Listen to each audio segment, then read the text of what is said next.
I was stuck. I was unable to put myself in motion, and I found a way out by coaching myself. So I thought, why don't give this to other people? Why don't explain to them how to do it? Drug dealers. Why drug dealers? Because I got attacked in the street when I was 11 with weapons. When I was stepping on a tennis court, I was feeling, I'm good. Everywhere else I was feeling I'm terrible, I suck, I'm worth nothing. Stepping on a tennis court, I was thinking, wow, I'm somebody. If we needed to invent tennis today, what would tennis look like? And in 8 weeks, starting from a blank page, we created UTS. That was crazy.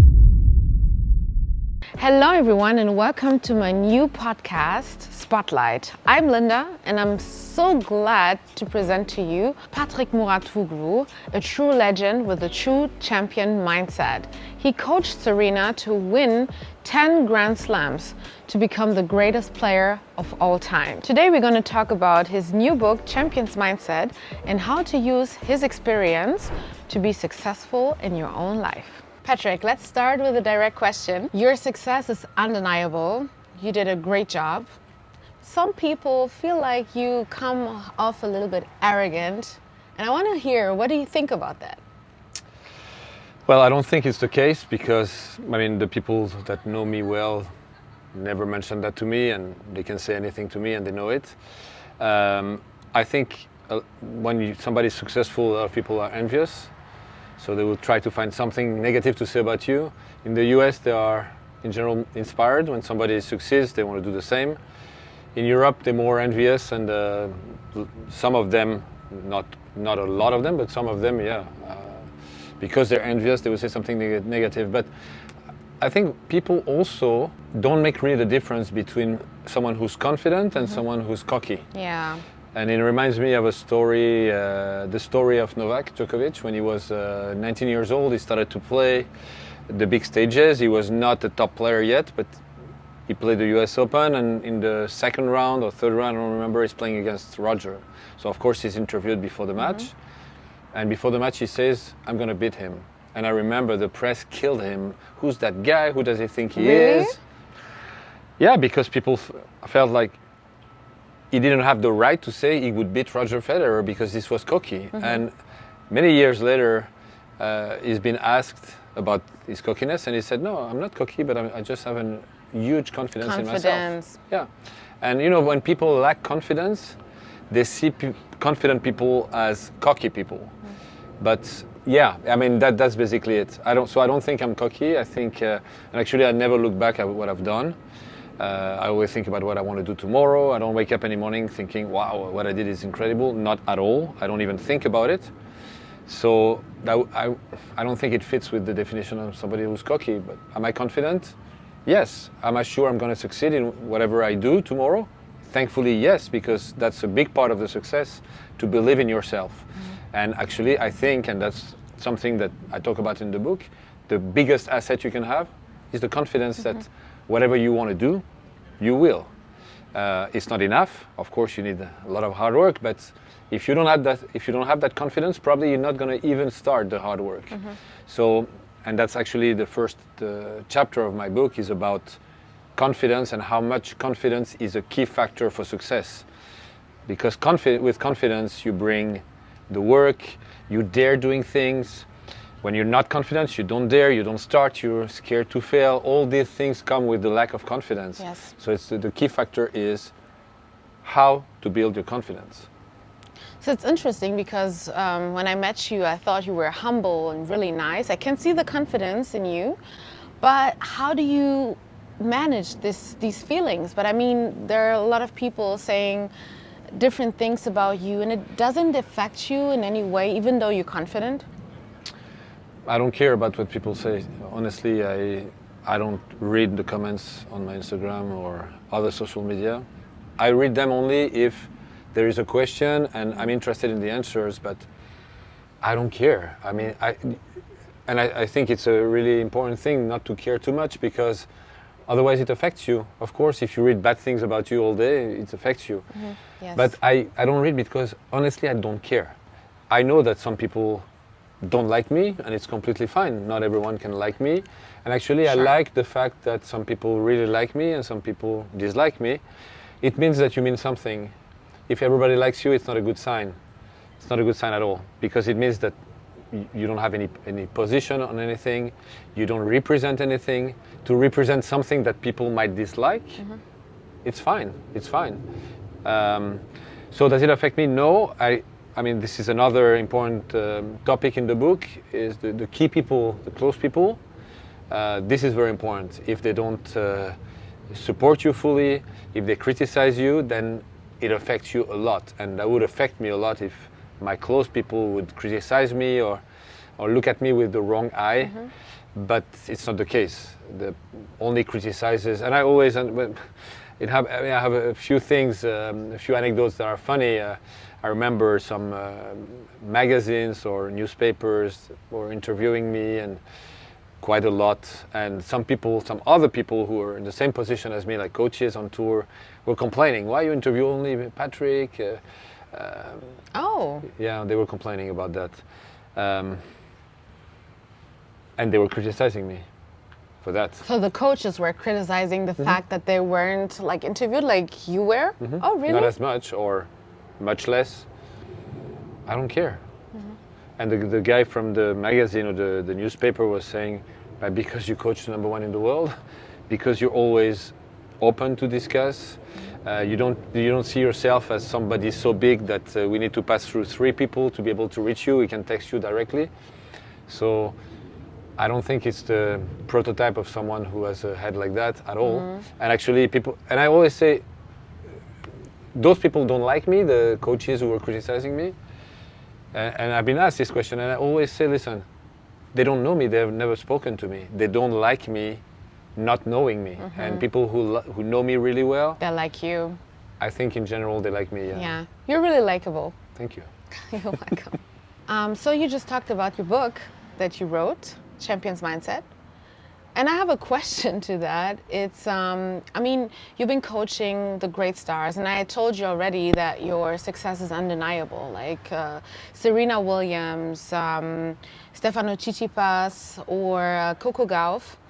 And the question I ask myself is, what took you so long to write that book?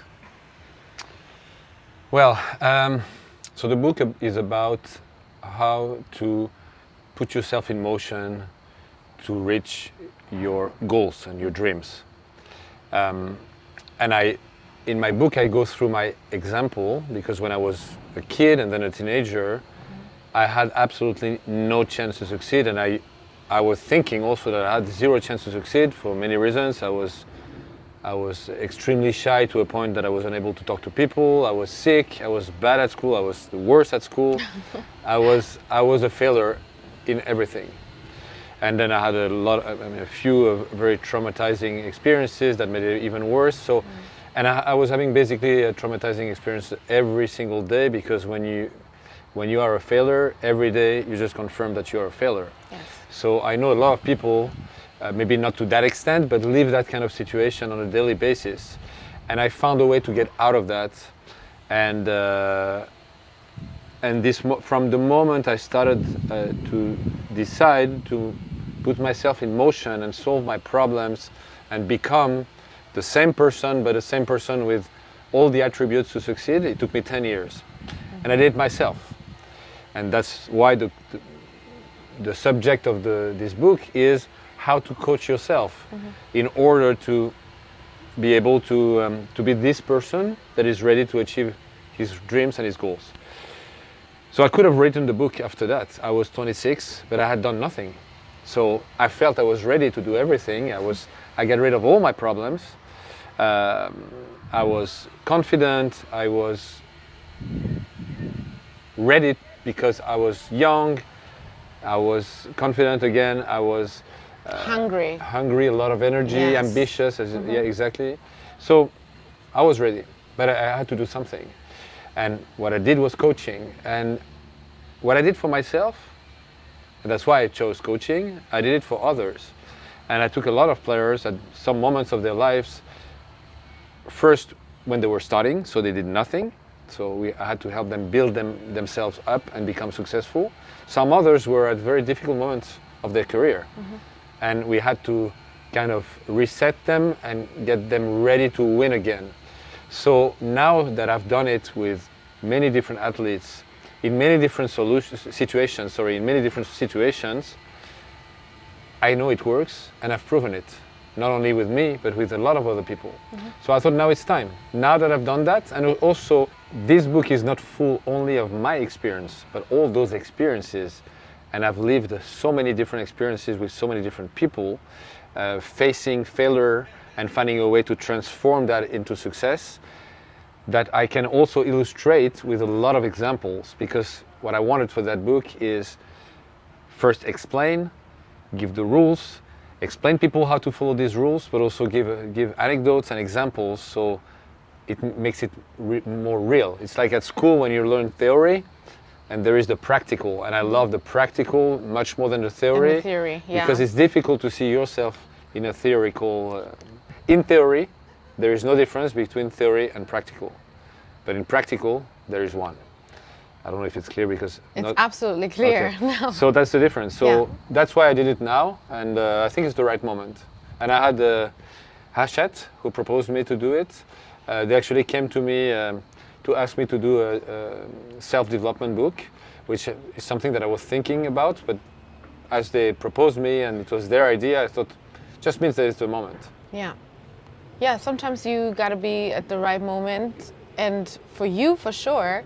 I read the book and I had so many situations where I was like, oh, that happened to me too. And this is how I can get to what I want, because this is what you're teaching, to teach yourself. Is that correct? So the thing is, people will ask, like, I think a lot of people would love to have you as their coach, like me, for example. But of course, it's a problem. You cannot be the coach of everybody. So do you think this book can really help people to evolve and to create that, what you created? For sure, and that's the real purpose of the book, is to help people. I would even say to help people help themselves. I thought about that, the fact that we all need a coach. That's ideal. But if you think about it, less than 1% of the people will be able to pay for a coach, to afford a coach. Absolutely. So what's happening to the other 99%? And I thought, but I coach myself. I was really in a situation where I felt I had no chance at all. I was stuck. I was unable to put myself in motion. And I found a way out by coaching myself. So I thought, why don't give this to other people? Why don't explain to them how to do it? Why don't motivate them, give them the motivation to just start to be in motion? Because actually that's also one of the chapters of the book, is to put yourself in motion. Like, a lot of people think, I should do this, I should do that, but it stays like that. And the only way to get out of a situation in the one you feel you're stuck is to start moving. Even something that looks insignificant, very little, doesn't matter. You don't go from nothing to huge things. It's a process. Put yourself in motion. There is a concept, I don't know if it's a concept that exists, but in my mind it's a concept, and is a reality, is the fact that all of us, we are the product of all of our experiences. Since we're born, we have experiences, a million things, and we experience 1,000 things per day. Going to a shop, talking to someone, waking up in the morning one way or another, doing things or not doing things, all our experiences. We are that product, because every time we have an experience, the tiniest one, it gives us a certain perception of who we are, what we are capable of doing or not, how good we are at something or not. This perception grows day after day. The more we start believing that we're good at that or unable to do something, the more it's going to be true. Because we spend our time verifying what we think about ourselves. If we think we're a bad chef cooking, every time we're going to cook, it's going to be a disaster. It's going to be bad. Yes, right? True. You think you're a good chef? I think I'm a good chef. You think you're a good chef? I think I'm an amazing chef. Oh, I want to eat what you cook. You will. Okay. You will. Handshake? Handshake. Nice.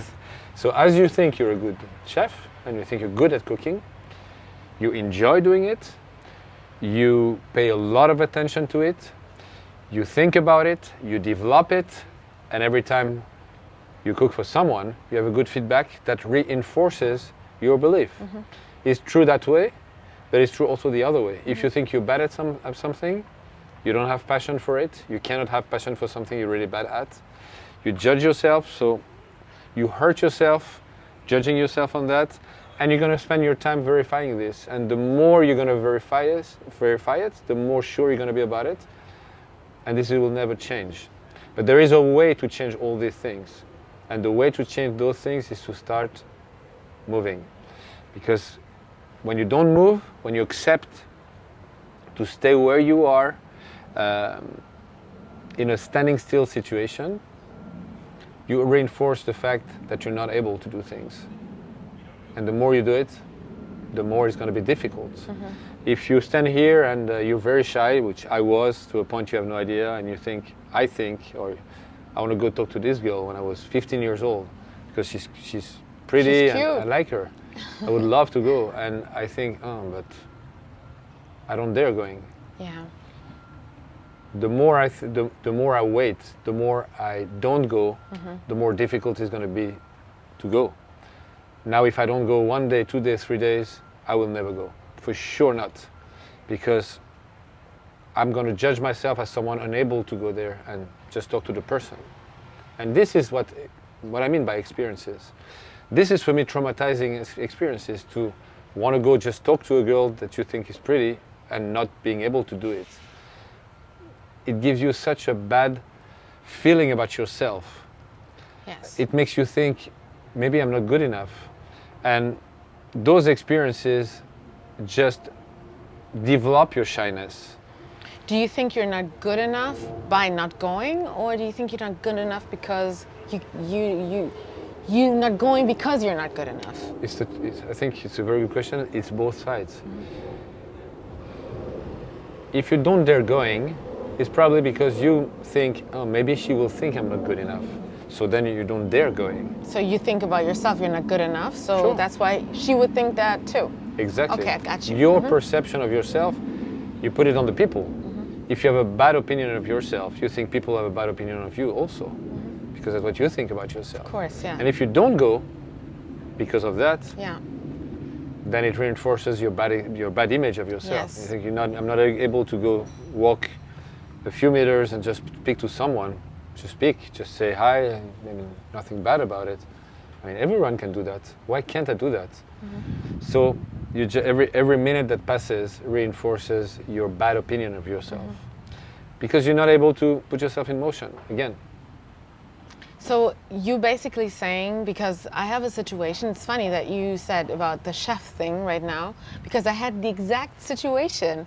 I was doing a school cooking thing for 2 years, and my teachers constantly told me I was really bad. So for the next years, I really thought I was bad, until I really started cooking for people who looked at me with a kind eye. And we will come back to the kind eye. And I realized, my God, I'm a good chef, actually. But it took me a little bit of years to pass for me to realize that. So I think it's a really, really great example, especially for me in that situation, to really understand that whatever you think about yourself is what you will make other people think about you too. Absolutely. You said two things very important. The first thing is what you just said. Your perception of yourself will be other people's perception of you.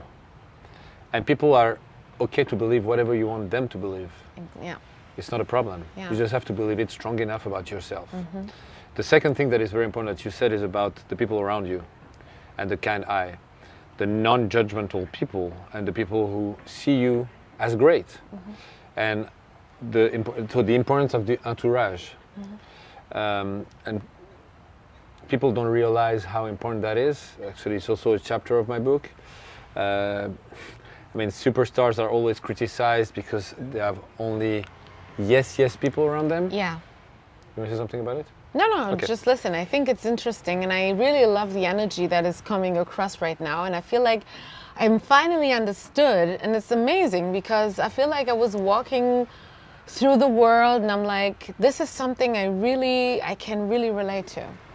Yeah, so people, I mean, superstars have around them a lot of people that admire them. And people from outside think, oh, look, they have only yes people around them. They are so cocky. No, this is a wrong statement, a wrong judgment. They just have people who look at them with kind eye. They like them. Your friend should be people who really deeply like you and really value you. And I think that's the word. You need people who value you. And when you meet someone, you always have the choice. You can look at the quality of the people, you can look at the flaws. And if you look around, most of the people look at the flaws of other people. Why? Because they're not confident about themselves. Yes. So it makes them feel better to see flaws in others. But when they do that to you, they hurt you. Yes. If I look at your flaws all day long every day, I'm going to make you lose confidence. You have flaws, but I do too. Everybody has. But you also have a lot of qualities. People around you should look at you, look at your qualities, and believe that you're amazing and you can do amazing things. Yes. If all the people around you that you chose, those people, think like that, they're going to help you so much. If they look at you with a critic eye, looking at your flaws, pointing out when you're not able to do something, then they're going to make you weaker. And the weaker you get, the less you'll be able to be in motion. So choose wisely the people around you. There was a study, I talk about it in the book, by the way, which is called The Bad Apple. It was very interesting. They made little groups of work. And oh, I think I know that. Yeah. Go on. there is one person that is the bad apple. The bad Yeah. apple is somebody that is very negative. Yeah. But nobody knew in those Yeah. groups who Yeah. was that person. The people who made the study decided to put the person in one group, so it was little groups of 4 people. Yeah. And they had to work, they had to do some work. Yeah. The group in which the bad apple was did Affected. terrible. Yes. It affected everyone. People lost confidence, started to be negative, were unable to deliver where all the others did deliver. So imagine one person in a group for 20 minutes, only one person can destroy the whole work of the group just by being negative and making negative comments. Imagine you with someone for 20 years in your entourage, close person that is negative about you, how much damage it can do to you. Yes, absolutely. So that's extremely important. That's what I said. People that I don't know who criticize me, I don't care. My close people, I think they think I'm amazing. And that's why I can do stuff. That's why I've been able to do what I've done. And for me, they're friends forever. Because the way they look at me, it's amazing. I love them for that. And of course, I look at them the same way. I admire them. I see their qualities. People who know me, when I speak about my friends, they cannot find, or if there is a flaw, I would joke about it, but it's something small. I mean, most of it, I would say they're amazing. I would point out everything they do great. It's nice to be your friend, actually. I hope so. I hope so because I know how great it is to have friends around you that are like that. So I'm trying to be a good friend, and a good friend is someone who looks with a kind eye. And just a few words about tennis. If you go to the clubs, and I spent a lot of time in tennis clubs, and I listen to what the coaches say, it's terrible. Why? You pass in front of the course and you hear only criticism about the player. Oh, you don't do that, you don't know how to do that. It's only negative. How can you help people that way? So you're saying that there are coaches out there telling their players, oh, you don't do that, instead of like... looking at what they do well. Yeah. I'm on tour all day long with professional coaches. And a lot of times I discuss with them and when I see one, I say, oh, tell me about your player. First answer. His problem is, what the hell? Incredible. They're not even able to tell me positive things about their player that they work with. And I always say to coaches who work with me, first of all, this guy I will never hire. The guy who starts the sentence like this, not going to hire. I always say, if you don't admire your player, don't work with him or don't work with her. You're not going to help him or her. Yes. You need this admiration. You need, it's very important. And I have another story that is interesting. A few years ago, There was a player who was top 100 for a very long time, and one year he breaks through and he breaks into top 10. Incredible year. He played amazing. And I see his coach in the players' lounge in, I don't remember which tournament, and I come to him and I say, oh, you did a great job. Wow. So many years in the top 100, but like 80 his ranking. And boom, this year he completely broke the top 10, beat so many top players. What a change. You did a great job. You know what he answered? It's not me. I was shocked. He said, what do you mean it's not you? No, it's his girlfriend. His girlfriend? He said, yes. He's so in love with her. She's so in love with him. She sees him as God. She gave him so much confidence because she admires him. And as he loves her, he's someone very close. It gave him like wings. The guy is flying. Beautiful. He's Wow. flying. And if you look at all the top players, their boyfriend or girlfriend, they look at them with so much admiration, and they need it because they're the closest people. If the closest people don't admire you, it's a problem. Yeah. It's a problem. Yeah. And some of the players, at some point, had a problem with their wife or husband, and You could feel it on the court? terrible. Oh, really? Yeah, it affected them so much. First, because it affected them emotionally, but also because suddenly this person that is the closest to you doesn't admire you anymore because you're fighting. And this is what affected them. Yes. So the kind eye is such a key for success. Yes. It gives you also the courage to achieve things, because when people look at you with admiration, you don't want also to disappoint them. Yes. Wow, you're so good at that. Oh, now I have to deliver. Yeah. You know. So this is really a big key, and that's a big chapter in my book. It reminds me of a quote that says, people who love you will overlook the broken fence and admire the flowers in your garden. So this is basically what you're saying, and it's so beautiful. Like I said before, I have a really confident man in front of me. And what's really interesting is, how did you get confident yourself? Like, how is it possible to have such confidence that you don't care about what other people say or think in such a manner that I can even feel it being just in front of you? That was a long road. I started very, very, very low. Share with us. Yeah, as I said to you, I had absolutely no self-esteem. I thought I was worth nothing because I was having bad experiences every day. I was so shy, I couldn't connect with people, so I was alone. All people were making friends, I was not. I was terrible at school, terrible. I was not understanding what the teachers wanted from me. I was not. I had really, I think, a mental block there. So, you know, you think about it, and I was sick, and I was having panic attacks every night, and I was very, very sick, and I was throwing up a lot. But I know all this wasn't my anxiety. But think about it, as a child, as a teenager, you wake up in the morning, you couldn't sleep last night, so you wake up, you're so tired. I was so tired because I was so much struggling to sleep because of my panic attacks. I'm dead already in the morning when I wake up. I have to go to school. I'm so scared because I know I'm going to go to school. Yes. Teachers are going to ask me questions. I'm going to be bad. They're going to give me the results that are going to be bad. I will feel humiliated. I'm standing in a place where all the other kids around me make friends. I'm alone. I mean, imagine that every day. What's your life? And then I come back at night and I'm so anxious that I'm thinking, oh my God, when I will have to go to sleep, I'm going to have a panic attack again, because I was having them every night. How can you build confidence there? It's horrible. Every day it's a trauma. Every day I had trauma. And then other things happened to me. I got attacked in the street with weapons. Really? Yeah, when I was 11 it started, and it happened to me several times. Because when you are weak in this world, people target you. So they use weapons against you, like a young boy? Mm-hmm. When I was 11 it started in the street with a knife, because they wanted to steal me. Actually they did.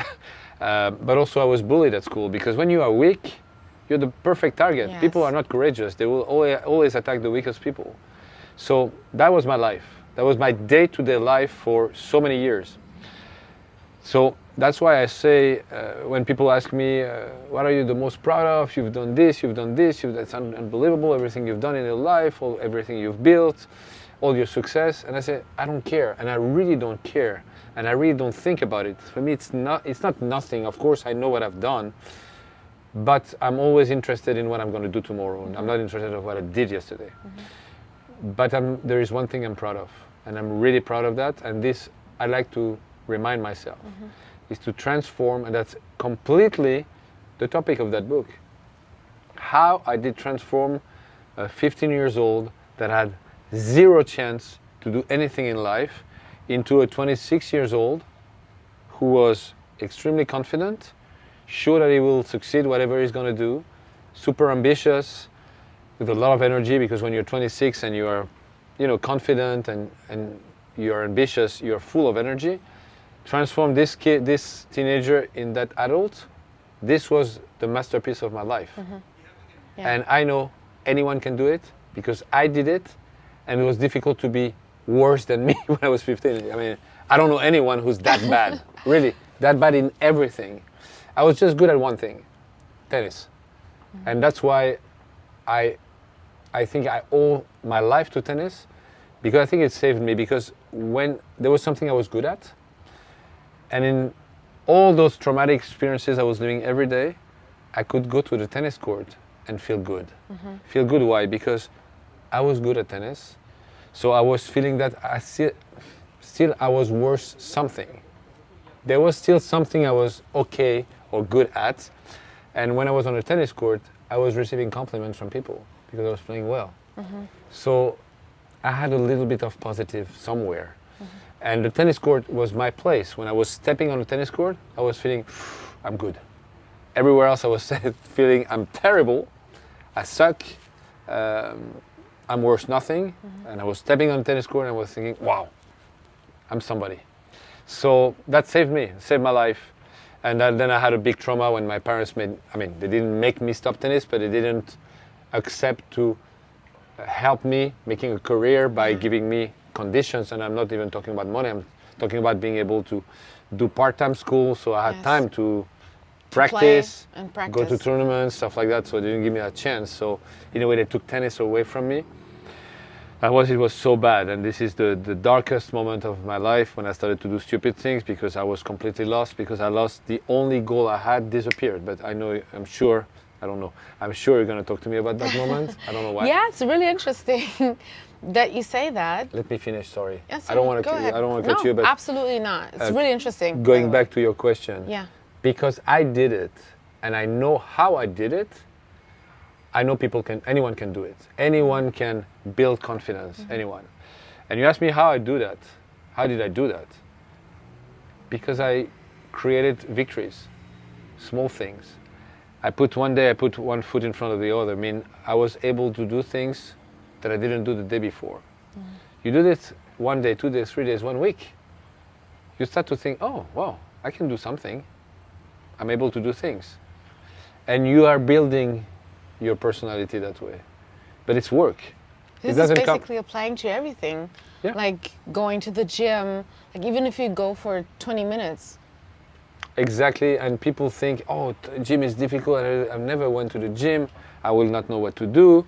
It's difficult. I will not be strong enough to do it. No, go walk for 10 minutes. It's a victory if you never do it. Yes. It's just do a bit more than what you did yesterday. Yeah. A bit more. That's it. It's not more than that. But I promise you, if every single day you do a little bit more than what you did yesterday, after 1 year you're a different person, completely different person. And your confidence will be so much better. The second key is dare doing things. Very difficult. I give you an example that is simple. To speak in public, 99% of people are panicking imagine there are even 20 people, like you saw your birthday, there have 20 and it's 20 friends, and then someone says, oh, Linda, would you make a speech for everyone? Oh, panic. Yeah, panic. Absolutely. Right? First time I speak in front of 10 people, I was in panic. How did you feel first time? Actually, I was okay. No, actually, I really have to think about this, because speaking is one of my assets. So now, but how was it the first time? When I really have to go back, it wasn't maybe like a big speech, but it was even like a small thing at school, like having a little lecture about whatever topic, and you'd be like, oh my gosh, I had to prepare like weeks earlier to be able to stand there to do it. And how do you feel? Now it's like, okay, I'm gonna do it. But still, it took me, in the beginning, it took me very long. So the second lesson is to dare. Yeah. You know, you dared. Yes. At that time, you did dare talking in front of people. Even if you are panicking, you did it. And if you're able, when you have opportunities, and that's also when people ask me how I succeeded, I mean, there are different reasons. And I say, first, I knew nothing. I can develop that if you want, because I knew nothing. If I knew, I really want to hear that. yeah, Yes. that's a big part of my success as a coach, is that I didn't know what it was about. So like Plato, Socrates. Oh. I don't know that I don't know. Yeah, I know that I don't know. I know that I don't know. Sorry. Yeah, I had no keys, I had no clue in technical, tactical. Didn't learn. So I started knowing nothing. I can develop that because I think it's an interesting topic. But wait, I lost my way. But starting to talk about that. One of the key of my success is that every time I had an opportunity, I said yes, I'm going to do it, even if it sounds super scary. I never did TV in my life. I was coaching a player, and then I'm at a tournament, and the commentator gets sick. And there were two commentators, but so there was one journalist and one expert, like he was a tennis coach or a tennis player, ex-tennis player who would be next to the commentator, a journalist to do the commentary. And the guy from Eurosport, I knew him a little bit because he was on tour with us. And I'm French, he was French TV. He came to me and said, oh, well, the guy got sick, would you accept to do it with me? Sure. It's amazing. So I did it, and I did it once, twice, 3 times. And they liked it, so they said, you want to do it more? I said, sure, and I did it. And then one day they come to me and they say, we have a show live on TV, live, filmed on TV every day during Roland Garros.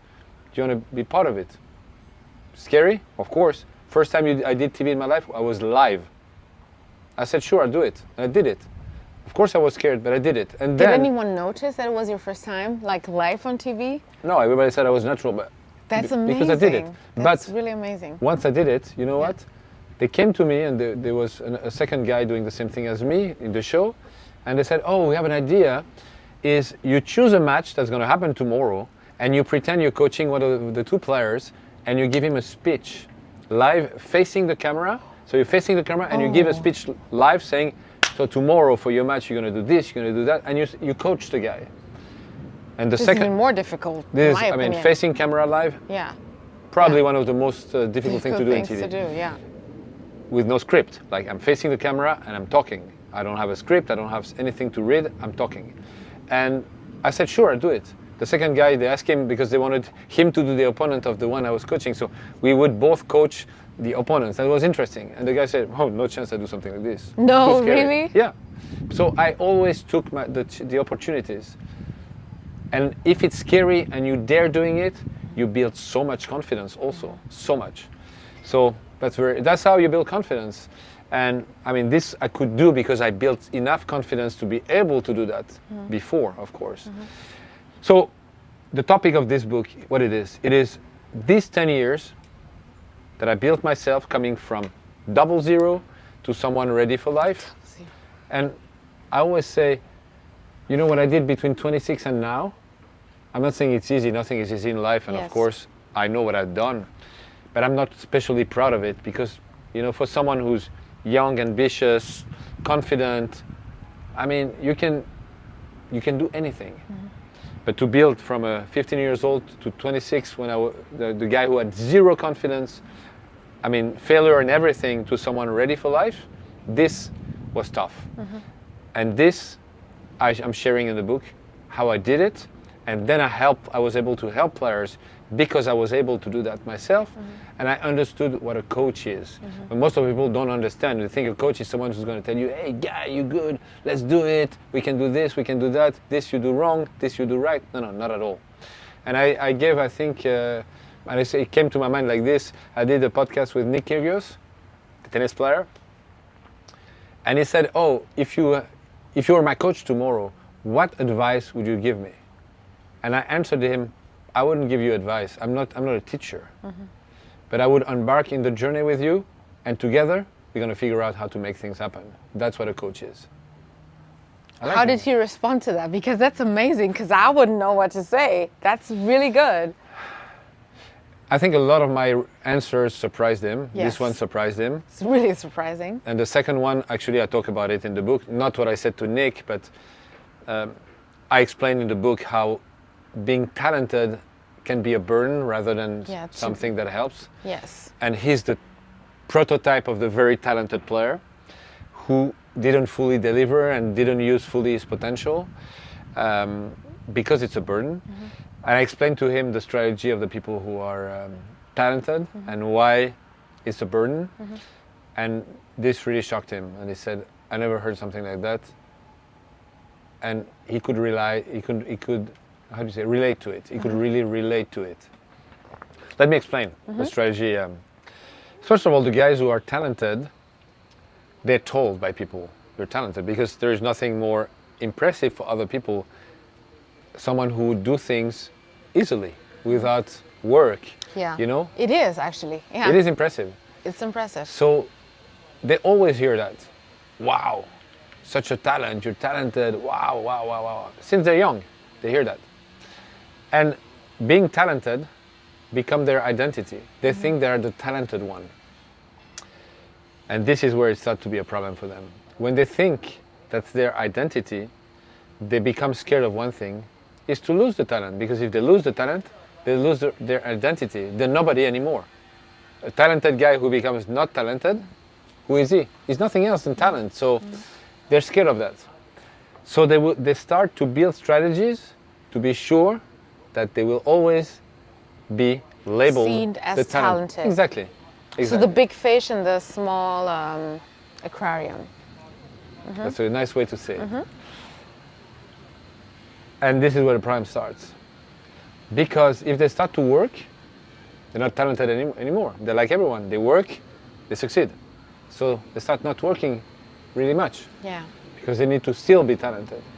When they play a match against another player who's not talented, which is the case for most of the guys, I mean, someone who's compared to their talent, they can't afford to lose. Because if they lose against someone who's not talented, it would mean that they're not talented enough. So they start to play, and when things start to not go the right way for them, they tank. You know what tanking is, tennis? Tanking is not trying. It's like giving the match. I'm not trying. Why do they do that? Because they can't afford to lose against someone who's not talented. So they'd rather say in the end, I gave it to him because it wasn't my day, for example. I didn't try. I didn't exactly. try. And there's a second voice telling them, if I really tried, Yes. I would have won. But I didn't try. I didn't try. They start to lose. Yeah. It affects their career. I mean, all these things are really a burden for them. So I always tell the players who are talented, never listen to people who say that. They're hurting you. And actually, I don't admire talented people.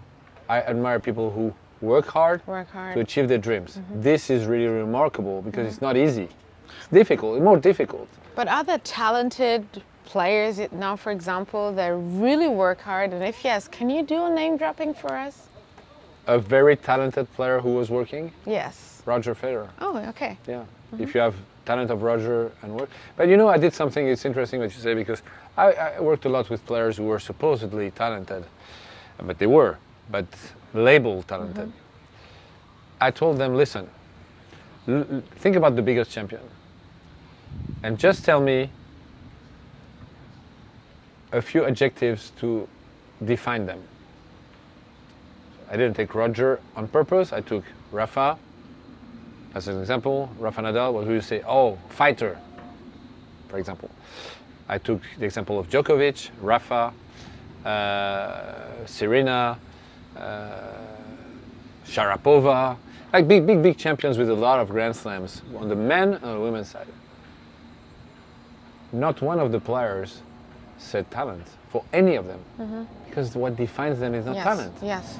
Fighting spirit, incredible workers, I mean, all these things that make define the champions. Talented ones are not in this group. No, They're if you not. work hard, you don't want to hear, oh, you have a talent. You want to hear, I worked hard on it. I worked my ass off, to use the right words for it. If you are labeled talented, it means you're not really trying. Yeah. You don't deserve it. It's too easy. And actually, but the exercise was interesting for another reason. I wanted my player to realize that what defines the champions is never the talent. So why do you want to be talented? You don't want to be talented. You want to be hard worker, incredible fighter, super confident. This is what you want to achieve that. And this is what defines the champions. It's values that are way stronger than talent. Talent is nothing. Work, self-belief, ambition, this is everything. This also Actually, there is a quote that I love. Yes, go ahead. Where talent is a dwarf, self-esteem is a giant. Oh, yeah. Oh, yeah. That's a good one. That's a good one.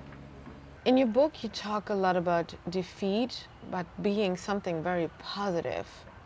Why is defeat such a positive thing in your book? Well, first of all, victories are important. I said it already. They are key because you are building your personality with positive experiences. So, of course, it's always better to win than to lose. But everybody loses. It's part of the game. You know, whatever you do in life, it's not going to be always success. And people see defeats as something very negative. A lot of people are extremely affected by that. That's why it's important to have a very strong self-confidence, because then it affects you much less, because it doesn't change what you think of yourself. But still, you know, it takes time to build the self-confidence. So you're going to have, on the way to build your self-confidence, you're going to also experience defeats. Why do I like defeats? Of course I don't like defeats, I'm lying. But there are a lot of things to know about it. First of all, and when my players are losing, I always ask them that question. If you play the same player tomorrow, what do you change? I read that in the book. Yes, I explained that in the book. Why do I ask this question? Because the defeat has to be useful, and it can be incredibly useful. Actually, most of the big difference I made with my players that changed their career positively was after a defeat. Same in life, by the way. When you have a defeat in life, it can be the biggest booster.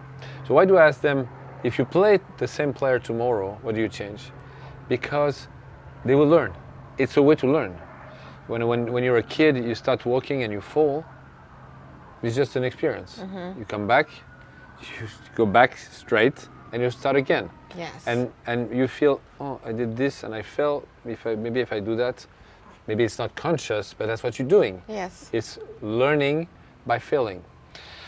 So first, okay, what can I learn? My question, if you play the same player tomorrow, what do you change? Means, what did I learn from the defeat that I could have done different? So maybe next time if I'm in the same situation, I will do it differently. So I learned something. Second question, what does it tell about yourself in what you should improve? There is also that lesson. Okay, this player used my weakness here, so I know I have to get better at that. So it's again a learning experience. And the third thing that is probably the most important of the three is, in every defeat there is an opportunity. Whenever you are in a tough situation, there is always an opportunity, but people are so affected by the fact that they lost that they don't see the opportunity. And it's obvious. I mean, it's obvious. Not always obvious, but it is there.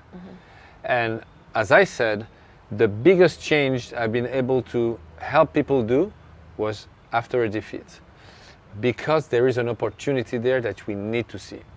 I always think about that. So I had two examples there. One with a player.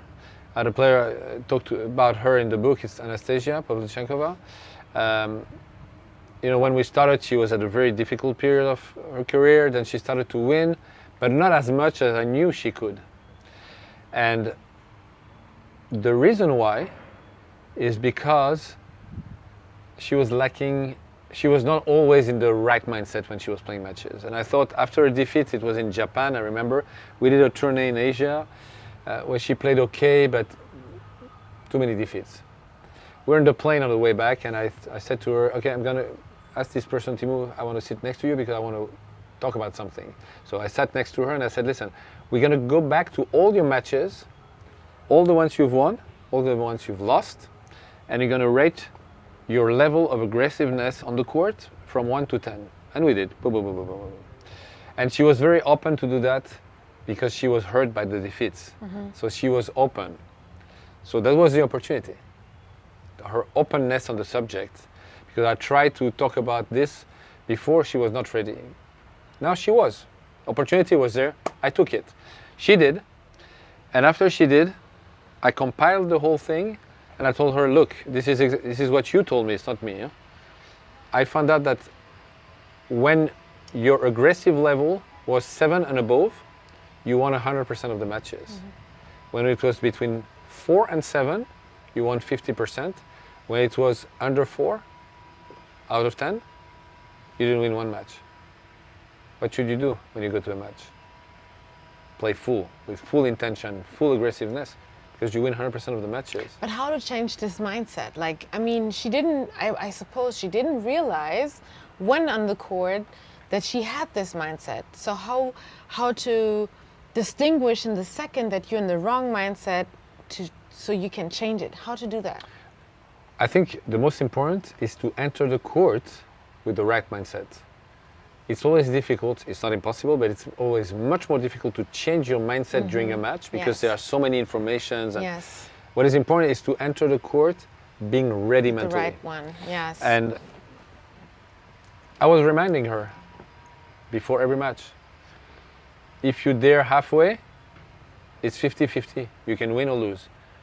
If you dare fully and you go for it, thinking every time I'm going to hit the ball, I want to hurt, with a full aggressiveness, then you have 100% of chances to win. But you won't.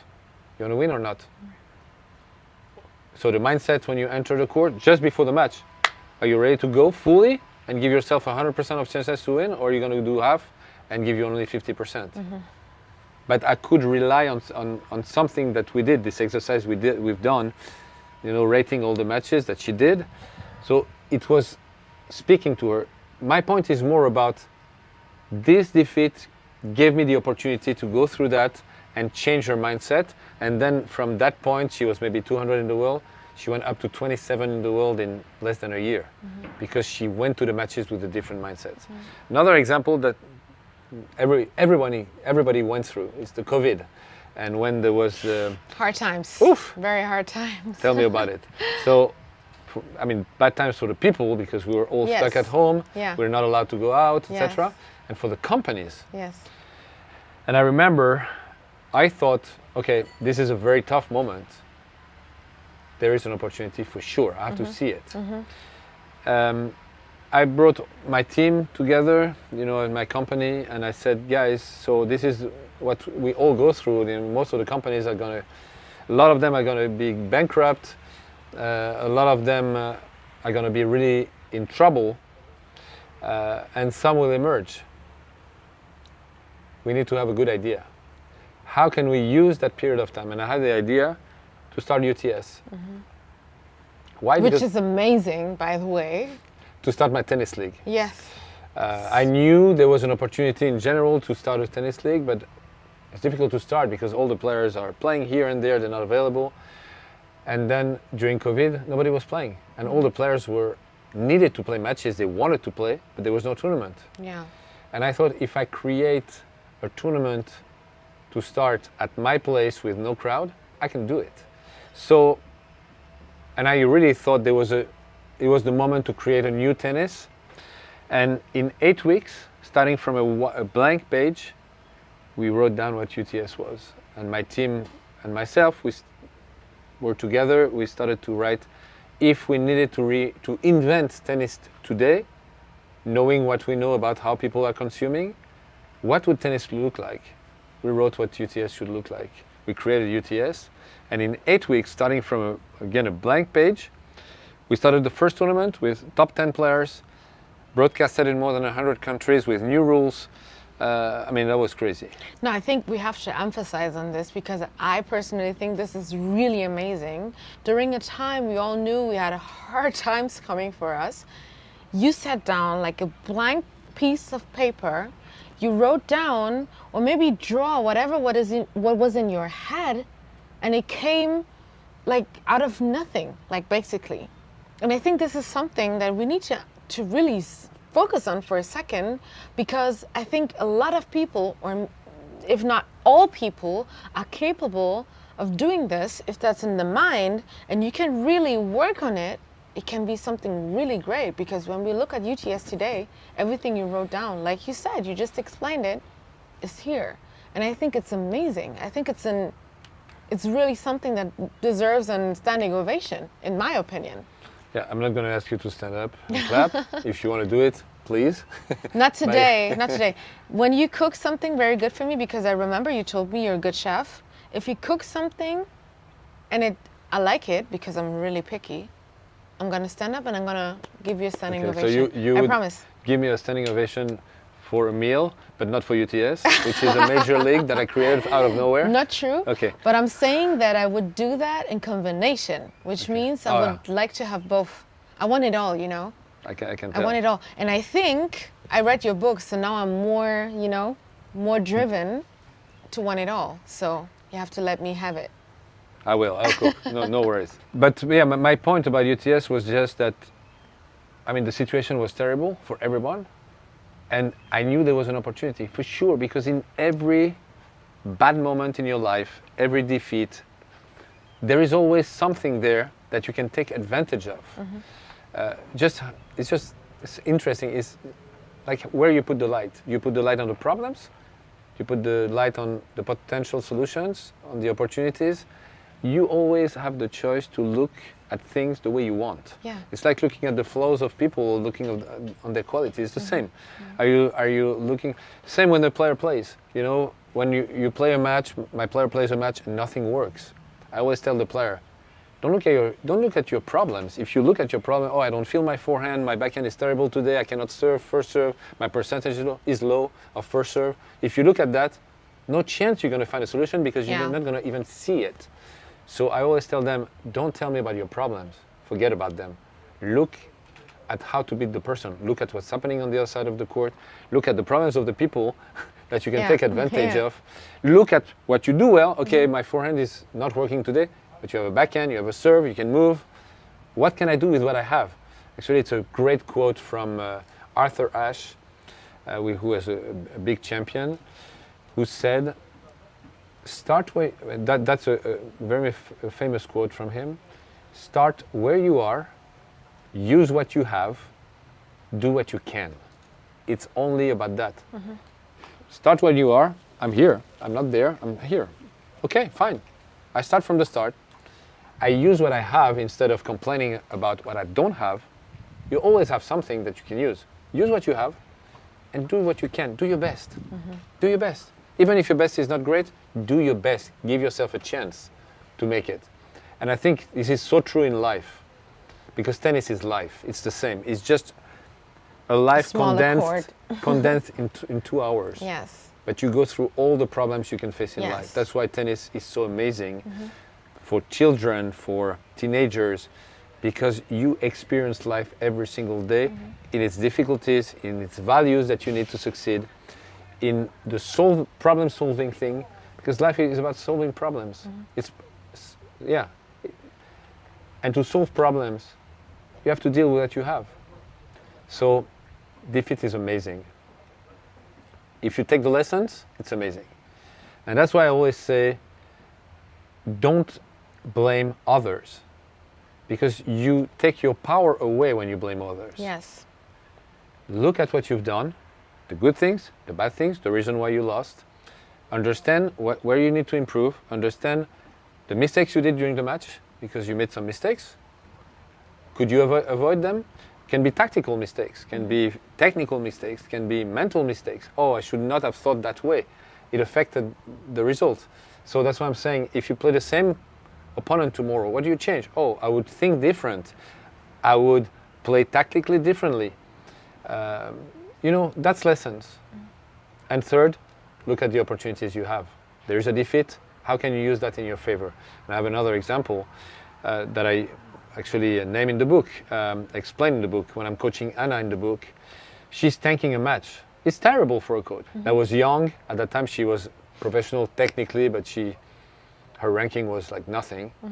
And so she tanks a match because she just cannot handle it.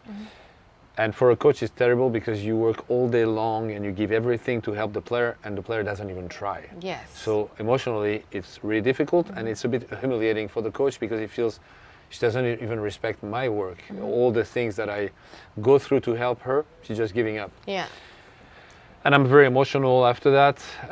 And actually, that's also a chapter of the book is not to act when you have emotions very high, because then you do mistakes. So Yes, I take my time, I breathe, I go walk, and I ask myself this question that I always do when I'm very emotional. What do I really want? And my answer comes straight away. I want her to succeed. That's why I wake up every morning. That's my job and that's my passion. I want this girl to succeed. She was 16 at that time. And two, for her to succeed, she needs to stop thinking. So what can I do to help her stop thinking? Wow, she just tanked. Maybe there is an opportunity there. Coming back to the opportunity thing. Yeah, there is an opportunity. And I had the idea. I'm going to use what happened to strengthen the relationship with her like this. And if I'm able to do that, because there is a defeat now and it's very painful and it's a tough moment, then maybe we're going to go much faster after. How did you do that? So I came back to her. I said, let's sit down and talk about the match. And I said, so how was the match? And she was in denial mode. She didn't want to say she tanked because she was ashamed of herself. Yeah. So she started to say, oh, I didn't play well today, I didn't feel the ball, I couldn't make my shots. And I didn't want to confront her to the problem, because then I would make her even weaker, as I Yes. said. So I said, yeah, that's true. It looked like you were very nervous. Were you very nervous? She said, oh yeah, I was very nervous. I gave her a way out instead of, pushing her Yes. in a corner. Yes. I gave her, oh, if you were nervous, okay. And then I said, it's 100% my fault. So she was shocked. I saw on her face, she was shocked. I said, it was my fault. She said, why? Because you were nervous and I was not able to help you. So I didn't do my job well. So your defeat, what happened today, I take the blame. I take it for me. I didn't say it that way, but that's what I was doing. I was taking the blame. And then I said to her, you don't want this to happen again, right? She said, oh no, for sure not. So I said, you have to help me, please. So I was reversing the roles. I was giving her power. You have the power. You have to help me. And the reality was she had 0 power and I had 100% of the power. And she was scared that I would shout at her like all the previous coaches did when she was tanking. Yes. I said, you have to help me. Please help me, because we are together. I said we, not you. All the other coaches would tell her, you did bad. You cannot tank. This is wrong. They were angry. I said, we don't want this to happen. We're in the same team. We're together. I'm not blaming you. So help me be better with you. Talk to me. Tell me when you feel nervous, please share with me. Then you give me a chance to help you. If you don't tell me, I don't even know you're nervous, so you don't give me the chance to be better. Give me the chance to be better. And she couldn't believe what she was hearing. And then she said to me, it's crazy, I thought you would kill me. Because that's what happened to her before. So not only she had a trauma, because when a player tanks, he feels or she feels so bad, she feels humiliated. It's like a big, big failure, much more than trying and losing. But on top of that, the coach was just putting her down because he was angry, so the emotional part.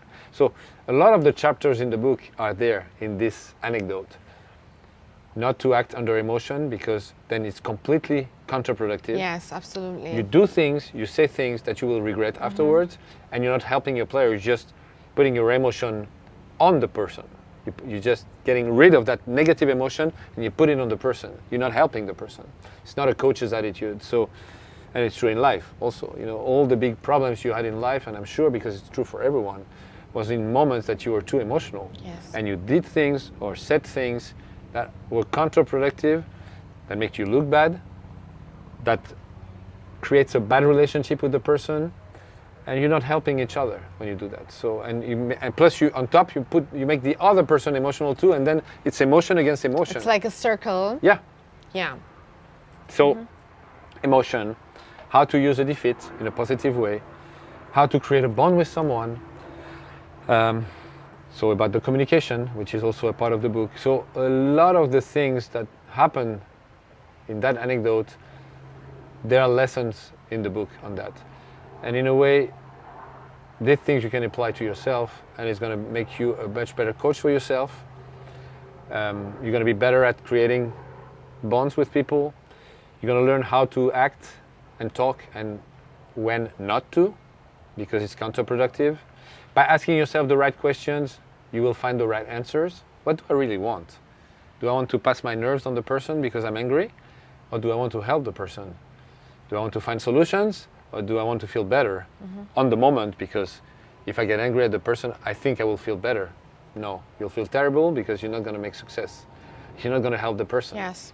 So yeah, so basically a lot of those lessons were in that day, and I think I made a big step. After that, you know what? Anna never ever tanked a match with me anymore. You know why? Because she felt, wow, I'm not alone, we're together, and together we're stronger. She felt, this guy is amazing to me. I've never had someone act this way and being supportive, taking the blame. All the guys were putting the blame on me before. So I cannot disappoint this guy. I cannot do that again. And in a way, the thing that was the biggest barrier for her to progress, we broke it just in a few minutes, like this, just by having the right attitude with her rather than having the wrong one. From what you tell me, and also from what I read in the book, I feel like you make a difference from regular people and champions. So why are champions so different from regular people? Because they're champions. Oh, good answer. Thank you. That's enough. But not everyone is champion. And in every sport you have top players and champions. Champions are people who achieve much more and able to achieve on a regular basis throughout their career, and at the end are so much bigger, so much more successful. There are reasons for that, and I've been lucky to work with champions, and incredible champions, Serena, who was the greatest of all times, but also other players who were number one in the world. And I have also friends who are, icons of sport in other sports, multiple gold medalists in Olympic Games. So I know that they have things in common, and I know them extremely well, or I've worked with them. So I can define a few rules that make them champions compared to other people, and I think it's very interesting because it's accessible. It's not, of course, I'm not saying that everyone can be Serena or Mike Tyson, for sure not. They are iconic, they are special, but you can get as close as you can to their mindset that made them who they are. So it's important that to understand how those people process. And compared to all the top players, some are champions because they process different. So what do have champions in common, and what is lacking with regular people? They have things in common. The first thing I would name is the fact that they are constantly in the progress zone. Like most of the people are in the comfort zone, and this is also a chapter in my book. Yeah. Comfort zone versus progress zone. Comfort zone is staying with what you know and things that you have done all your life. What you do produce results. If you constantly do the same thing, you're going to always get the same results. Same results. Also, wanting to progress. The progress zone is a place where there is a bit of discomfort, because you step out of a place where you're comfortable to do things that are new or different because you want to progress. So they want to progress all the time. It's like riding a bike. If you stand still, you fall. If you are constantly moving, you're never falling. Yeah. And champions always want to progress. champions never look back at what they've done. And there is an incredible story with Serena, who won Roland Garros in 2002. 10 years later, we start working together. We're in 2012. She's struggling. She goes back to victory. She goes back to number one. And then she tells me, I'm struggling to win Roland Garros. I won it only once in 2002. It was 11 years ago, because now we're in 2013. And I want to win it again, but for 11 years I'm failing. Can you make a plan for me to win?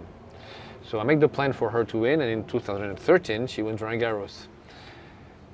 A title she was chasing for 11 years. And after the trophy ceremony, right after, she goes down the stairs with the trophy, and she tells me, come with me, I just want to cool down. So I go with her. And literally 5 minutes after she has won Roland Garros, she turns to me and she says, okay, now we have to win Wimbledon.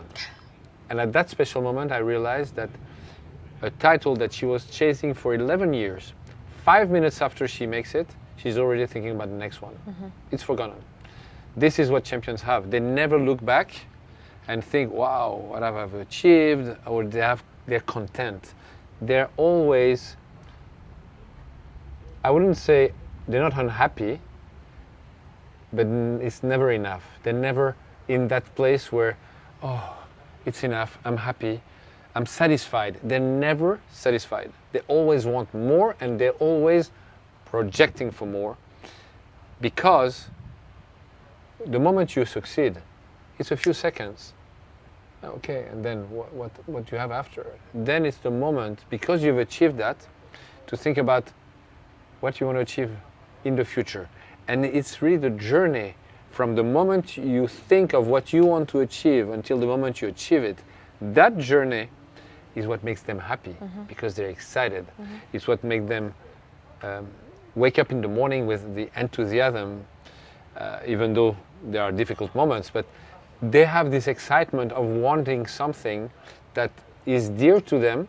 It's important for them, very important, and it's the journey. How am I going to get to where I want to be tomorrow? This is the exciting moment, and this lasts days, months, years sometimes to get something. But isn't it also important to be in a certain way, a little bit of like sit down and be like, this is all I've got, this is all I've done all these years, and really have like a moment of, wow, I've come so far? No, I don't think you should do that. No? No, because this is the moment when you can stop moving. You can think, oh, everything I've done, it's crazy. And actually I think the biggest problems of see it in tennis, but it's true in life, and I had to face it, and it's in the book also. Players who were nobody in the tennis world, suddenly they are top 20 in the world, they make great money, they have photo shoots, they're someone, they sign autographs every day, they're happy. It's the end of the road. This is the moment they're going to start to go down. If it's not enough, they're going to keep moving. We're talking a lot about movement. It's so important, the movement. The standing still position is never good. Never good, because you're in a comfort and you don't do anything anymore. So if you sit down and think, wow, look back and say, wow, I've done all this, it's kind of a moment when you have the risk that you're going to stand still or be satisfied. You cannot be satisfied.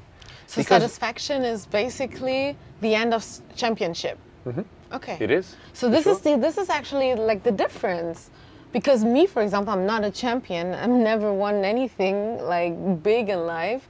So for me, when I look back to what I've done, I can sit down and be like, oh, that's a good thing. So I relax on that. Of course, I have different other things in life where I go or aim to or succeed or whatever. But like regularly, I'm feeling like, oh yeah, look back to it. But this is basically literally why I'm not a champion. So for the moment. For the moment. That can change. And for the moment, true. Yeah. And it's completely okay to look back and say, oh, that was great. Okay, what's next?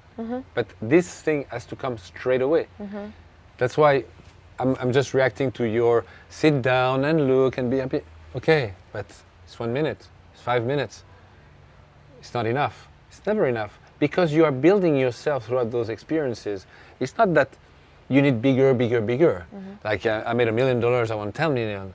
It's not about the money. It's not about how big is the achievement. It's about you moving and progressing as a person in your life to to reach new goals. You ever had that moment for you where you were like, okay, now I'm satisfied? Or do you ever think that you will ever reach that point? Well, to be honest, I did 10 times more than I was dreaming of, but probably 100 times. But you know, every time I reached something, it made me hungrier for what's next. Okay. So yeah, because it was feeding my confidence, and I was thinking, wow, I did this, so probably I can do this now, or I can do that. It was for me, every time a new starting point. I was here, now I'm here, so it means that now I can go there. So I was building.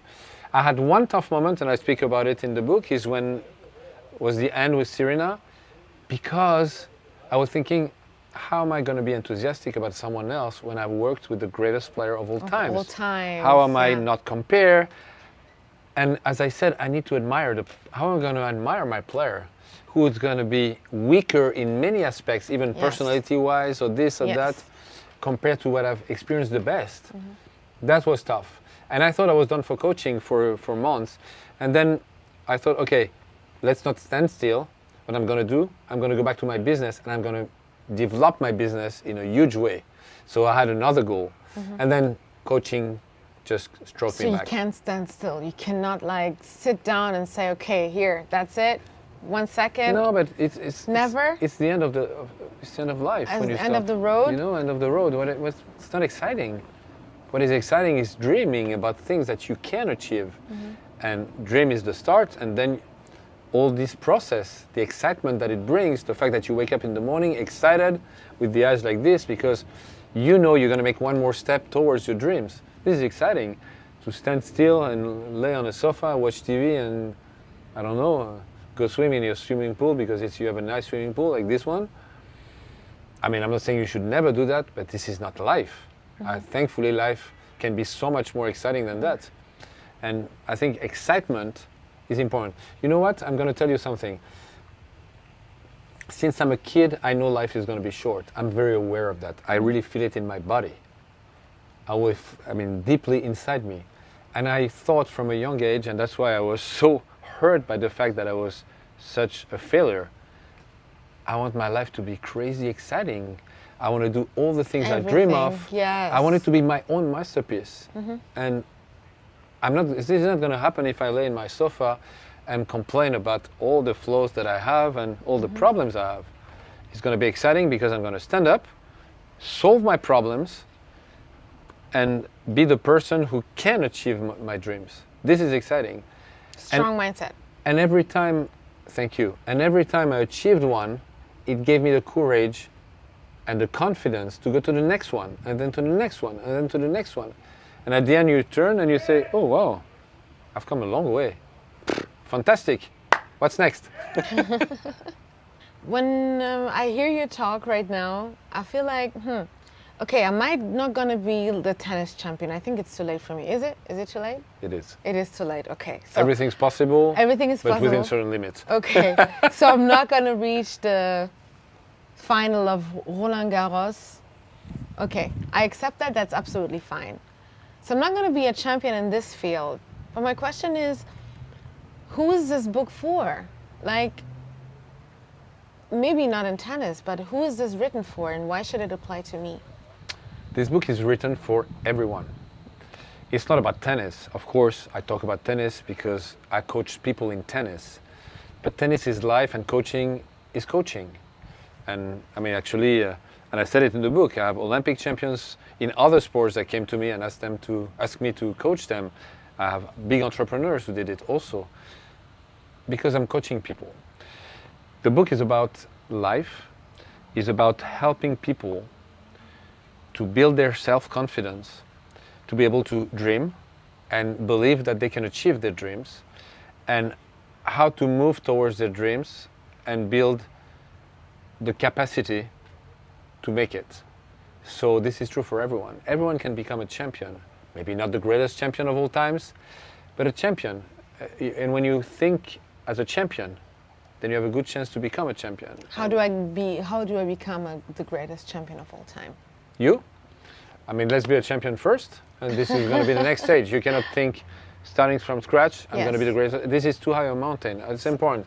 Small steps. Exactly. Okay. You don't need to have you can have an ultimate goal, but you have to focus on the next one, and then the next one, and then the next one. It's important. Otherwise, if the mountain feels too high, it can discourage you. So don't aim too. I always advise people. I mean, a goal. There, I explain in the book, by the way.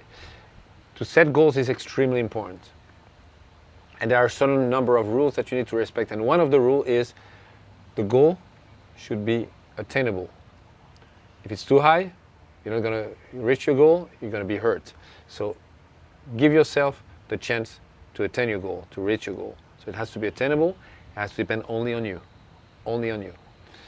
because you can't blame people for your losses, for your defeats. If you do, you're not going to learn anything, and you're going to take power out of yourself. If you think, I made the mistake, it reinforces. I mean, for confident people, it reinforces your power, because it means it depends only on me, so I can make it. People think, I don't want to take the blame, I put the blame on someone else or something else because it's going to touch my confidence, because they don't have enough confidence. But when you have enough confidence, you can say, I take the blame, no problem, it's my fault. What does it mean? I have all the power to make the loss or the win. It's all on me. This is extremely strong. I think so too. It's really good, because I feel like sometimes I rather do mistakes. Like if I work with people together, I'd rather be the one doing the mistake, so I can blame it on me and find a solution very easy. And I never realized it from that perspective, so it's really good for me. So reading your book really helped me. Alcohol, drug dealers, women, and even provoked fights. That was a part of your life. Looking at you right now, I almost can't believe it. You're like a sportsman, entrepreneur, really, really successful in your field. I can't not believe what I read when I was reading it. So this was part of your life. And how did you get over it? Well, that was a part of my life at a certain time. First of all, teenagers do a lot of stupid things, and actually it's part of experiences. Yeah, sure. We need to do good and bad things to experience, and that nothing better than experiences. Of course, there are some more dangerous ones than others. You know, you have to understand, it's important to understand the context. This happened also because, as I explained, tennis was everything to me. That was my only place, safe place that I felt, and tennis was taken away from me by my parents. I was angry. And I wanted to do bad things because I was angry at them. I was lost also. I had a very clear goal all my childhood and teenage years before tennis was taken away. So it was all about tennis. And suddenly my life has no more meaning, because what am I going to do? Tennis is my life. So I was lost. And I wanted to find solutions, you know, and I wanted to experience also. So women, for example, you know, you're 15 years old, 16, you've been shy all your life, you haven't been able to have any experience with women. And suddenly, because you do a real work, which I did, I start to be less shy and I start to be able to do that. And suddenly it's open. Something that was completely closed becomes open, so you want to experience. Nothing bad about it. I don't see anything bad personally. Drug dealers. Why drug dealers? Because I got attacked in the street when I was 11 with weapons. And it's very traumatizing. Then it happened to me a few other times. I wanted to feel protected. So I went to the guys who were strong. So I was able to connect with people at that time, which I was not able to before. So I connected with them. They liked me. I found a way that they liked me. They were protecting me. So I was not doing drug deal. I never dealt drug in my life. But I was hanging out with them because I felt protected. I was. Sure. We were on their bikes. They were having weapons on themselves. Oh, wow. Yeah, for sure. You weren't scared for a second, like they could turn back to you or something? No, because I was having a real relationship with them. They really liked me. So I knew they would protect me. And for women, do you remember the first time after being so shy all your life to like encounter a woman, like to like really go up to her and say, "Hi, I'm Patrick. No, what are you doing?" No, because it didn't happen this way. You know, I started to be able to have friends. Yes. Okay. So, you know, friends, you enter groups. So in the groups there are also girls, and you know, it's more natural than that. But before I would not have friends, I had No friends, no girls. No, I was alone. No, I Yeah. was alone. Don't make fun of me, please. Yeah. I was alone, for sure. No, I don't make fun of you. I think it's an amazing story. So that's why, and why alcohol, because also experimenting when I was, do you know many teenagers that didn't drink alcohol? Because it's part of experimenting things to know what's right, what's wrong. Absolutely. You know, and there is nothing, life is about test and learn. Positive, negative experiences, that's how you discover life. So I'm not ashamed of anything. You know, I made mistakes, like everyone made mistakes, and I'm okay to say it, and I'm confident enough to expose my mistakes, which I do a lot in the book, and a lot of lessons from life come from my mistakes, how I didn't coach well this or that player. So people understand what you should do to yourself, what you shouldn't do, how you should speak to yourself to be able to achieve what you want to achieve. You explained earlier that your parents took away your favorite sport from you, tennis playing. Later in the chapter, you explained that it was your fault. So from my understanding, since you also explain in the book that you should be kind to yourself. How can you be kind when you blame yourself for something that happened when you were a teenager? Since as a teenager, as a child, you don't know the right things to do, how to encounter your father was in that situation. You blamed yourself for telling your dad that you wanted to play and he said no, and you blamed him for it.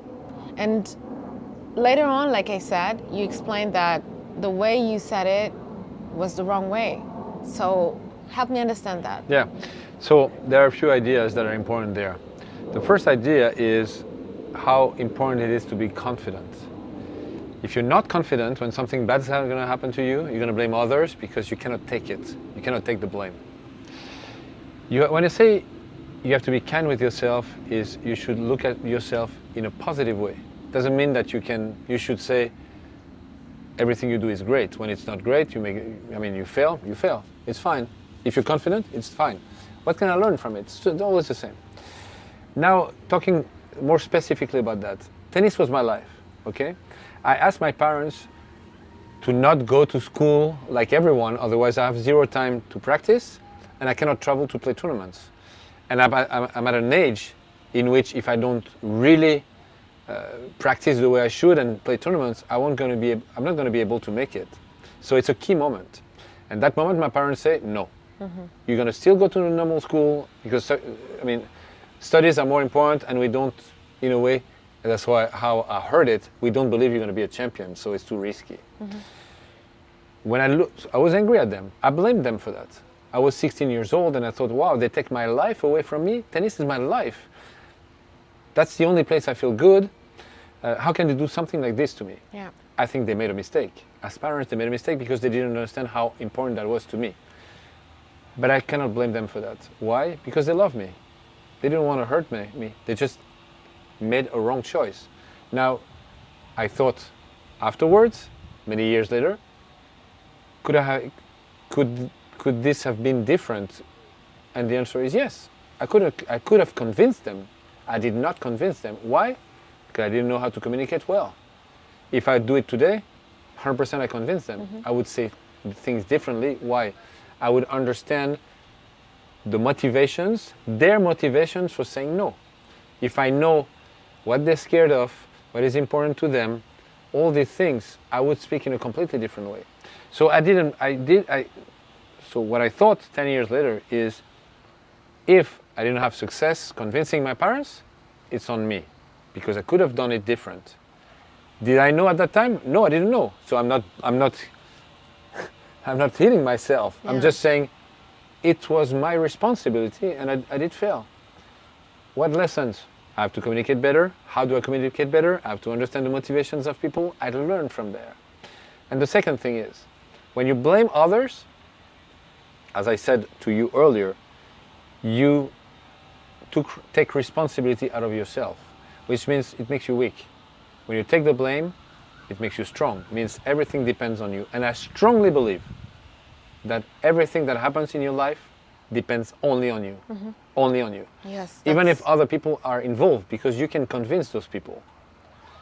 And from that experience, when I accepted to take the blame 10 years later, when I accepted to take the blame 10 years later, it grew my confidence, and I made a promise to myself, when it's going to be very important for me, and it will depend also on other people, I will convince people.